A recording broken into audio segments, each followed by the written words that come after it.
మామ ఇప్పుడే మూవీ అయితే కంప్లీట్ మూవీ విషయానికి వస్తే టాప్ 6 అవెంజర్స్ షోలోకి వెళ్ళే ముందు మన ఛానల్ని ఎవరైనా కొత్తగా చూస్తే సబ్స్క్రైబ్ లైక్ చేయండి ప్లీజ్ సపోర్ట్. సినిమా స్టార్ట్ కాగానే ఒకళ్ళ గురించి అన్న లైఫ్ గురించి జర్నీ గురించి మొత్తం చూపెడతారు. తనకి ఒక కొడుకుంటాడు, మనీ ప్రాబ్లమ్స్ అయితే చాలా వరకు వస్తాయి. అదే సమయంలో ఆయనకి కొన్ని శక్తులు వస్తాయి. ఆ శక్తులు వచ్చిన తర్వాత మనీని దొంగలించాడా లేకపోతే పేదవాళ్ళని రక్షించుకున్నాడా అనేదే ఈ మూవీ స్టోరీ.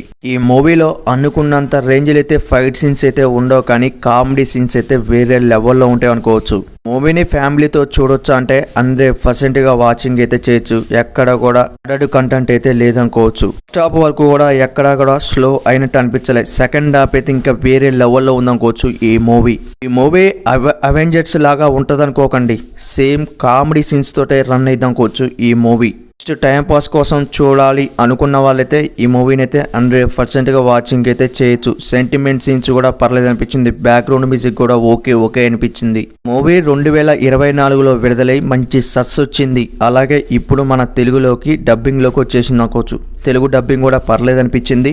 డౌట్ లేకుండా టైం పాస్ కోసం చూద్దామని అనుకున్న వాళ్ళైతే ఈ మూవీని అయితే 100% వాచింగ్ అయితే చేయండి. మన ఛానల్ నచ్చితే ఒక లైక్ సబ్స్క్రైబ్ చేయండి ప్లీజ్ సపోర్ట్ మీ.